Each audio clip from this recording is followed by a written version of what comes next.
Over the years, relationships have been perceived many different ways, whether it be boyfriend, girlfriend, moving in together, getting married. Everybody seems to have changing thoughts about what is right and what is wrong. I believe homosexual marriage is harmful to society and should not be portrayed as something that's just all right or something that we can allow to continue to happen. It's harmful to the children. It teaches us to accept wrongs in society, and it teaches people that it's all right to not have a mother or a father.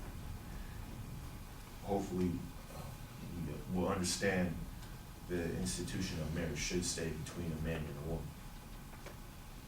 One may ask, how much harm can it really do to allow marriage between two men or two women? Well, by making marriage between homosexuals legal, it will come to affect not only them, but everybody around them.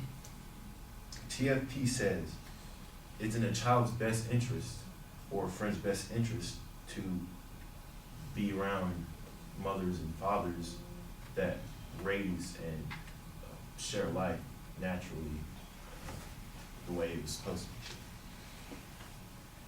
be. Now, I understand that children might not always have a father or a mother there. It's not always perfect, but we shouldn't teach, we shouldn't let it be all right that, you don't have a mother. We shouldn't teach that it's all right. We shouldn't teach that it's all right that you don't have a father, because it's very offensive to say, well, who's the mom and who's the dad in a homosexual marriage, because they're both fathers. But that shouldn't be all right, because many people don't have a mother or father due to unfortunate circumstances, and it's wrong there too. Now, marriage is not something that should be taken lightly. Marriage is a term instituted by God. It's a faithful, exclusive, lifelong union between a man and a woman. We shouldn't push to make wrongs into civil rights by calling something that it's not. Not saying anything against a union, but to call it a marriage would be wrong, because that's not what was, instituted by God.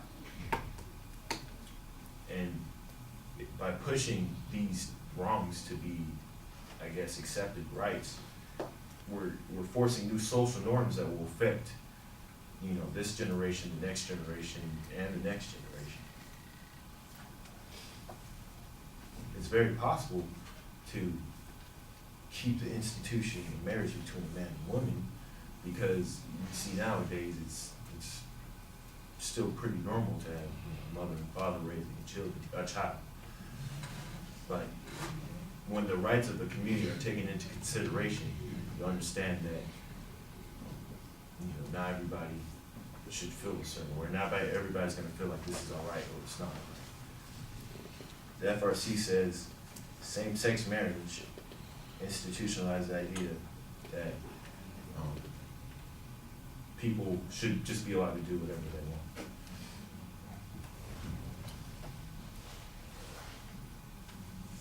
Ultimately, allowing gay marriage destroys the idea of a natural family. It will spread until the image of a natural family is undermined or just taken as something, that it's okay, it's not okay, whatever happens, happens. One reason the state bestows numerous benefits on marriage is that by its very nature and design, it conditions for a stable, affectionate, and moral atmosphere that is most beneficial to the upbringing of a child. Traditional marriage is in the best interest of the state because of what the repercussions are. Whereas, let's say the obvious, you can't, with the gay marriage, you can't procreate, you can't make children, you can only adopt children.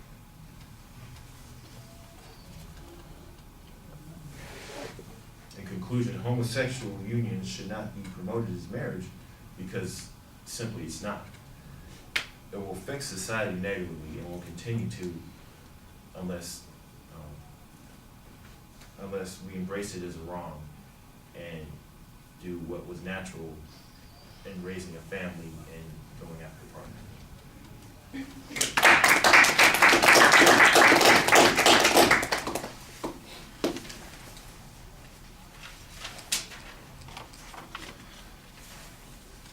All right, Brianna, what did you think? I thought his topic was eye-catching. He had really good eye contact with people. His hand gestures are really well. He has a really good tone in his voice. And I like how his conclusion restates his purpose of the speech. Okay.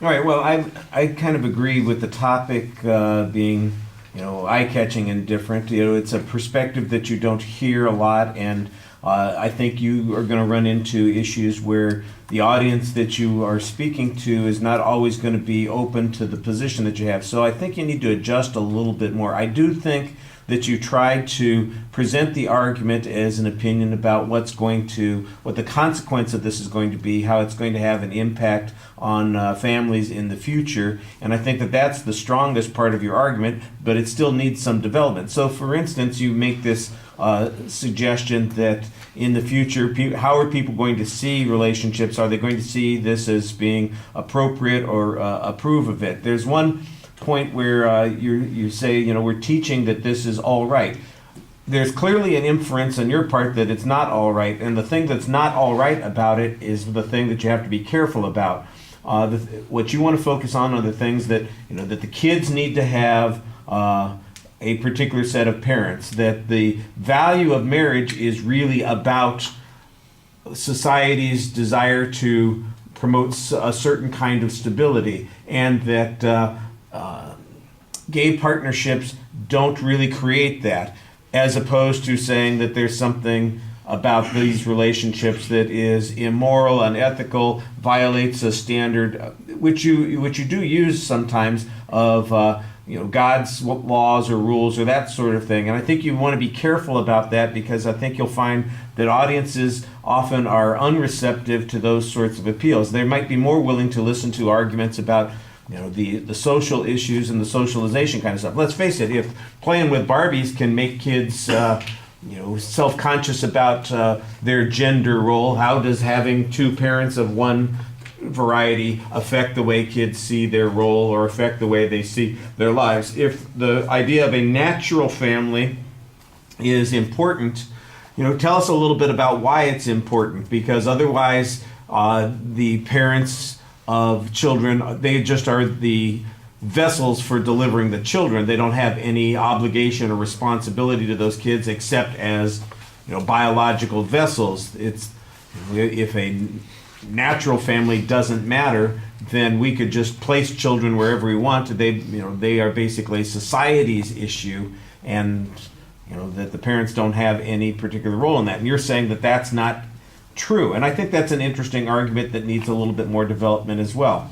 The presentation elements, I think that you are calm in your demeanor when you're speaking to us. There's pretty good variety in your voice. I think your audience contact is pretty solid, even though you do have to go to your notes occasionally. I heard you refer to the FRC. I know who the FRC is, but I'm not sure other people will know. So when you refer to them as a source, you probably want to give us a more complete quote.